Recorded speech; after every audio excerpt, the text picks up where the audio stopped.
اس کے بعد راہ حق میں مال خرچ کرنے کی مثالیں دی، ایک دو مثالیں. اگر اخلاص سے مال خرچ کرو گے تو ایسا ہے جیسا کہ ایک دانہ بویا، اس میں سے 7 بالیں نکلی اور ہر بال میں 100 دانے نکلے، ایک کا 700 گنا اجر مل گیا.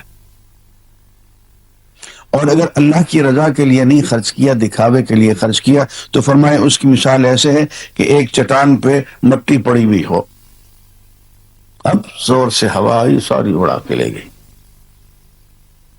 تو تمہاری خیرات ایسی ہوگی جیسے کہ گویا تم نے چٹان پہ تھوڑی سی مٹی ڈال دی، پانی آیا، ہوا آئی، اڑ گیا، ایک ذرہ بھی باقی نہیں رہا. میں دیکھو اللہ کے راستے میں جو خرچ کرتے ہو تو ایسا خرچ کرو جو تمہیں اچھا لگتا، ردی مال نہیں. لن تنالوا البر حتى تنفقوا مما تحبون، اس وقت تک تم خیر نہیں پا سکتے جب تک کہ تم وہ خرچ نہ کرو جو تمہیں خود بہت اچھا لگتا ہے. اور خرچ کرنے کے بارے میں بتایا، فرمایا کہ لوگوں کو قرض دیا کرو اور پھر مقروض سے نرمی کیا کرو. اور حدیث میں تو یہاں تک آیا کہ قرض دینا جو ہے خیرات کرنے کے مقابلے میں دگنا اجر رکھتا ہے. اور ہاں، سود کو حرام قرار دے دیا. سود وہ مال کا اضافہ ہے جس میں ہم نفع ہی نفع میں تو شریک ہو، نقصان میں شریک نہ ہو، وہ سود ہے. اور سورہ بقرہ کے خاتمے میں جو رکوع آ رہا ہے، انسان کی روح وجد کرنے لگے، للہ ما فی السماوات و ما فی الارض، آسمانوں میں زمین میں جو کچھ ہے سب اللہ کا ہے. وَإِن تُبْدُوا مَا فِي أَنفُسِكُمْ أَوْ تُخْفُوهُ يُحَاسِبْكُم بِهِ اللَّهُ. جو کچھ کرتے ہو ظاہر کر کے کرتے ہو، چھپا کے کرتے ہو، اللہ تعالیٰ تو ہر چیز کا محاسبہ کر کے رہے گا. فَيَغْفِرُ لِمَن يَشَاءُ وَيُعَذِّبُ مَن يَشَاءُ، جس کو چاہے گا معاف کر دے گا، جس کو چاہے گا عذاب دے دے گا. وہ خود جانتا ہے، وہی جاننے والا ہے کہاں معاف کرنا ہے، کہاں معاف نہیں کرنا. اور آگے فرمایا کہ دیکھو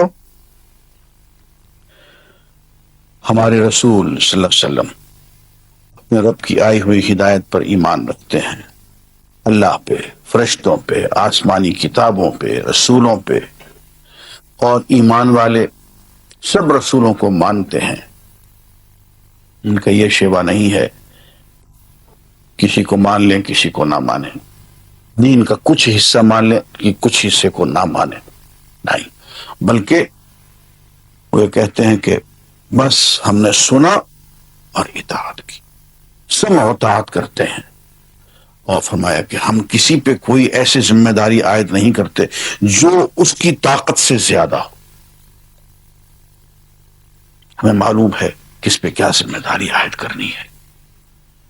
یہاں سے ایک بات یہ بھی معلوم ہوئی کہ بعض لوگ کہتے ہیں صاحب کو تو 40 سال ہو گئے شراب نہیں چھوٹ رہی.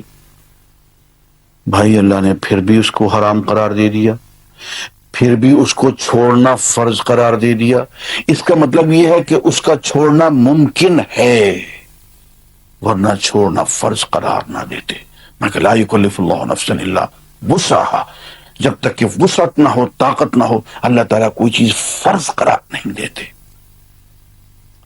فرض اس وقت قرار دیتے ہیں جب کہ اس کی وسعت، اس کی طاقت پائی جاتی ہے. وہ فرمایا کہ ہم تم پہ جو ذمہ داری عائد کریں گے ایسی کریں گے جو تمہاری طاقت میں ہوگی، اور اس کے بعد جو نیکی کرے گا اس کا پھل کمائے گا، جو برائی کرے گا اس کی سزا پائے گا. اور اس کے بعد دعا سکھائی کہ اے ہمارے پروردگار، اے ہمارے مولا، ہماری بھول چوک سے تو ہمیں مواخذہ نہ فرما، معاف کر دے. وہ بوجھ ہم پہ نہ ڈال جو تو نے ہم سے پہلے لوگوں پہ ڈالا. اے پروردگار، جو بوجھ ہم نہیں اٹھا سکتے، جس کی ہمیں طاقت نہیں ہے، وہ بوجھ بھی ہم پہ نہ ڈال، اور ہماری خطاؤں کو معاف فرما دے، ہمیں بخش دے، ہم پہ رحم فرما. تو ہمارا آقا ہے اور کفار کے مقابلے میں ہماری مدد فرما. یہ سورہ بقرہ کا آخر ہے. اور حضرت علی کرم اللہ تعالی وجہ فرماتے ہیں کہ جو شخص یہ حصہ قرآن مجید کا، یہ 3 آیتیں پڑھے بغیر سو گیا رات کو، تو گویا بہت محروم رہا۔